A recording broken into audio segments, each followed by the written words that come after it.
Okay,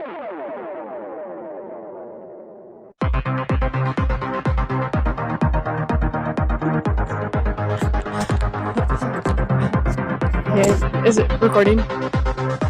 Hi, my name's Lisa, and come with us.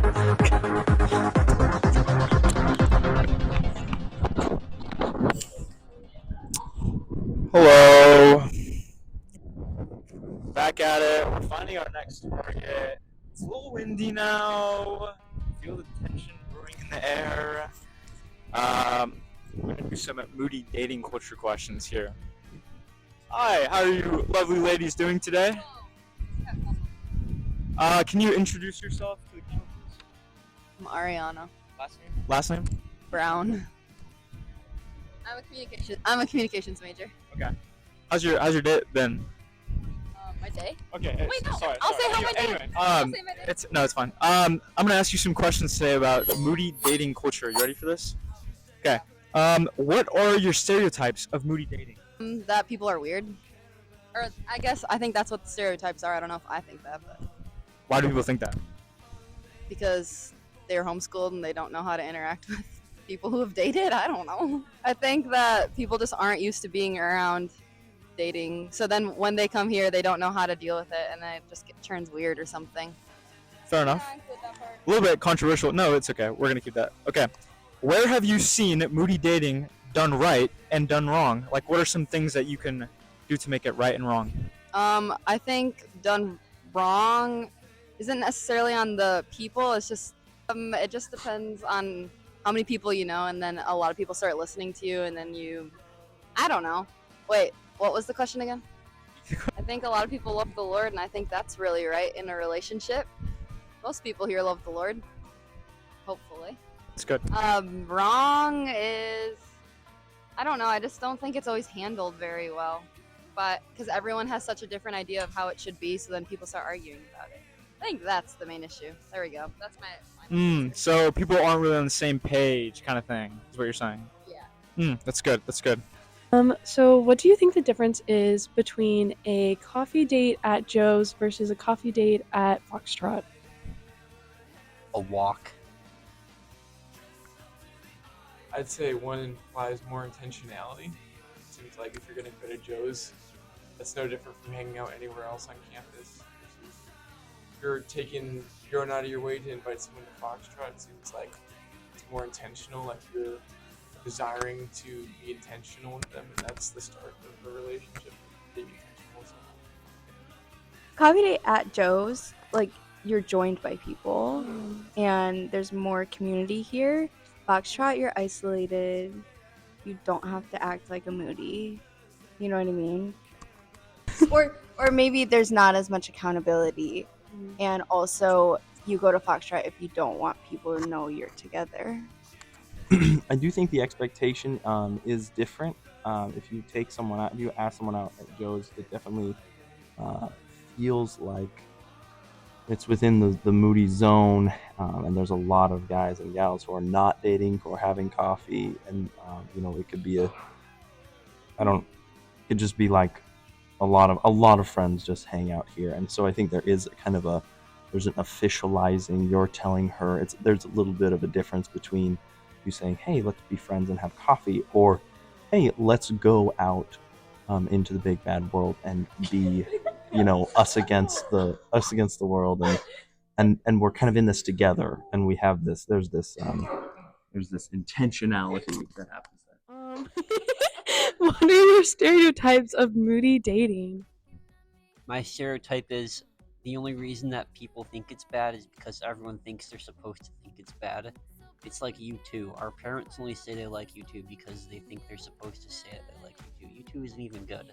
Just like Moody dating culture isn't even bad. Moody dating is fast-paced and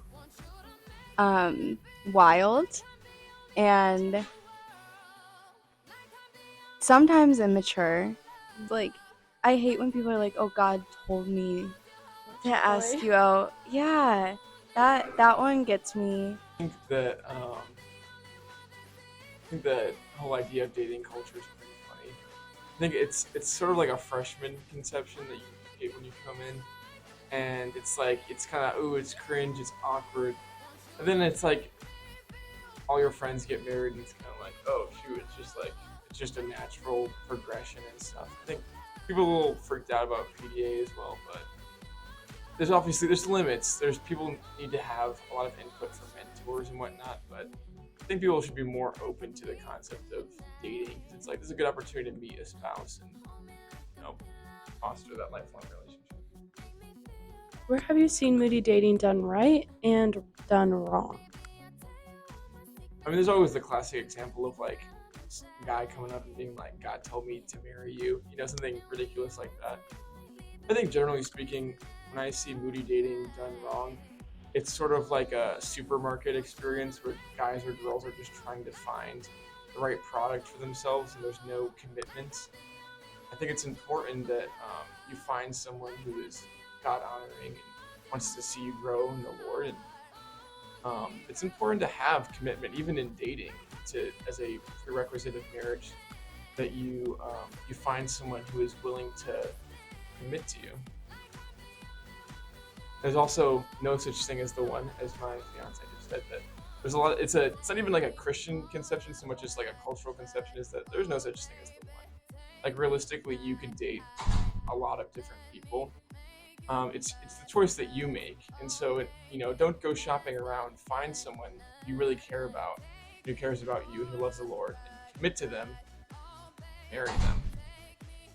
I do think that Moody is like 3 or 4 or 5 or 10 times faster than regular dating. I certainly think that can be unhealthy. Um, I a lot of people I've seen a lot of people are getting like married super quick, and that's I don't know if that's concerning. I think that's cool, but it definitely is. I think it's stereotypical, and stereotypes aren't a bad thing, but I think it is stereotypical that people are willing to let go of their missional um, calling for their relational calling and get married real fast. And and and you just deal with that. But I do think that's a pretty big stereotype. Why do you think divorce rates are so high for the Moody alums? Yeah, that's tough. Is very high. I think yeah, people they focus on the wrong things. They focus on like, do we have snappy chemistry? Do we have lots of fun? Are we approved by the brosis and whatnot? It's more important that like I said, that you choose to be committed. You acknowledge that things are going to be hard, and that you focus on Christ. It's like I've heard an example like a triangle. It's like as you move closer together, you're also moving closer to Christ. And yeah, I think it's not about whether or not you get in fights. It's whether or not you're able to work through the hard times. A lot of people they're scared of getting in an argument. They're scared of even fighting for a long period of time. And it's like, it's not really important whether or not you get into fights because everyone gets into fights. It's about are you able to bridge that gap? Are you able to? You are able to. You have the ability to. Are you able to with the other person? Is the other person willing to meet you in the middle? If you're able to do that, if you're able to bridge that gap, like I don't think divorce needs to be. It's also not just my advice. This is the advice we've gotten in marriage counseling. So that's what they've said too. That doesn't stop when you're dating. It's like that quality carries over into marriage. If um, you're able to bridge the gap. If you're able to constantly renew your relationship, if you're constantly able to fight that urge to become bitter and separate. That's all that matters. It's supernatural for one person to be called by God to go a direction, and for another person to be called by God and be going a different direction. And if these people aren't accountable to one another and say, if this person says, hey, I'm willing to be with anyone because I just want to be with someone, and this person feels the same way, then when they're together and they start going like this because God wants them apart, things get pretty ugly pretty fast. And it's really sad to see a lot of couples that it's good to see couples that are making sacrifices for each other, but it's oftentimes that can end in divorce because you're just you don't share the same desires that you thought were important. Because because they were homeschooled and a little overexcited. We're done. About divorce rates and such. Oh yeah, you guys said that the Moody divorce rate for alums is higher. But we were talking about how it's actually the same. It's not any higher, but and it's not like provable. Like if you're doing the research to see if Moody alums, like you can't find that statistic. I've tried. It's just a rumor that circulates around campus, and it's a common dating. Yeah, yeah. Because a lot of people just make dating a negative thing when it's not a negative thing, as long as it's handled well. But like I said, everyone's on a different page, so then it's not handled well because everyone fights about it. That's good. That's good. Yeah, I agree. It's good. Where have you seen it done right, and where have you seen Moody dating done wrong? Okay, I've seen it done right in Colby 1. I've also seen it done wrong in Colby 1. Do you think Moody encourages cross-gender friendships? Why or why not? I think it depends heavily on the RAs. I think RAs have a big responsibility of how they choose to foster community. And if the RAs do a good job at being intentional with the people that they're overseeing of the opposite gender, then I think that sets a good example. Oh, that's a hard question. I would say, I think it'd be a yes and no. In my personal experience, I had some really great friendships with guys, but I think, definitely dating culture can make it really hard to have, that good friendship because I've also been shipped with all those guy friends, too. They're like, are you dating? And I'm like, no, they have a girlfriend. Please stop. I think it does because I think that the brosis provides a very good environment for cross-gender relationships, friendships. Amen. I think that they do a good job of fostering that, especially through the brosis relationships. Did your view on cross-gender friendships change since your time at Moody? Why or why not? I think it has a little bit. I think I've been able to be more comfortable in male friendships without it turning into something awkward. I don't think my view has really changed because I've definitely been a person who's always thought yeah, you can be friends with the opposite gender and how valuable it is. I think honestly the thing that's changed is I've had some really valuable friendships with guys here that has honestly just strengthened that idea of oh wow, that's really a big blessing to have these people that I can call my brothers here. All right, this one's a tough one. What's your experience with open hall? Overall, my experience with open hall has been good. It's been an opportunity to have good bonding time with brothers and sisters in Christ. Man, I never really participated with open hall. I always kind of hated it because I'm like, oh my gosh, everyone's being loud and annoying, and if you want to hang out with your friends of opposite genders, you can find other times to do it than just open hall. I've done that so much too. So I don't know about how much well, actually no, it does I think encourage couples a little bit too. I had a roommate in my sophomore year. She'd just bring over her boyfriend there, and she would not even ask me to be in the room. And I'm just sitting there. I'm like, I'm trying to study, and you guys are there, and this feels uncomfortable. So I think it can go either way, where it can encourage, but I've also had times too where I've gone over to just see friends. So No, honestly, I think it's a rough mix, I'd say. Personally, I don't always go to open hall, but I've had some fun experiences. I've seen some things that I wouldn't want to see. I think it's a little bit of both. My name's Travis Williamson. One big issue to determine when you are going across cultures is to be observant of how physical touches is done. I remember one time we picked up my father-in-law and mother-in-law from the airport in Ethiopia where we served, and just on the drive back to our house, about a 20-minute drive through the city, at one point my father-in-law says, "So homosexuality is a big deal here, isn't it?" And we're like, "No, it's actually non-existent. Like, they look at the West and think you guys are crazy for that." Yeah, most of my students are female, which is interesting, and I get very close with my TAs, especially those that are involved in shaping the program. Since I'm still a new professor, it's my 5th year. I need that student perspective, a really honest student perspective, in order to refine my classes in ways that students can relate to. So if there's something that's not clear, I need that our relationship of trust to be really strong. One of the ways that we've fostered that in a way, trying to keep it healthy, is that they develop a relationship not just with me in this office, but rather with my family. So they're out at my home quite a bit. I've taken several TAs.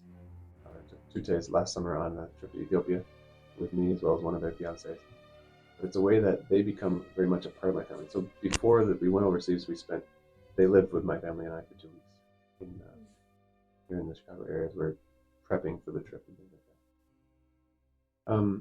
It's just a way that I protect myself in a sense to say that this is our relationship with these young females as opposed to my relationship, and that's important to my wife and to me. Like they become very close to.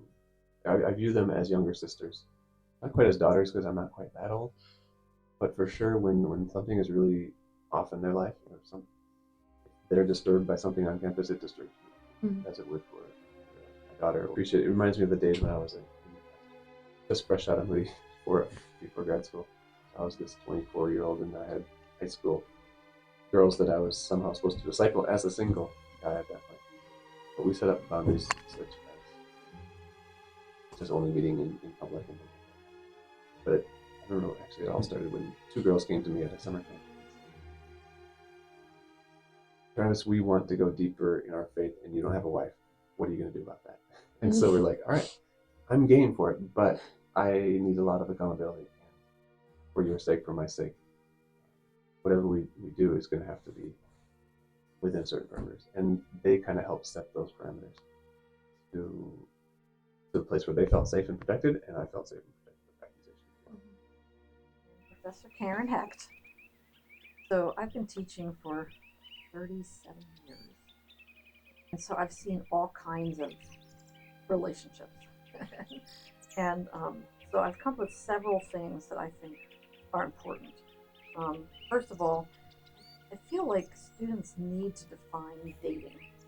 Like the guy and the girl each need to define what they mean by that, because there are lots of different expectations when someone says, "Will you date me?" And then once someone says yes, and then they have 2 totally different ideas of what that means, and one wants to practically get married the next week, and one is like, wait, slow down. Yeah. So I think it wouldn't hurt if 2 people want to date, they kind of talk about what does that look like in their minds.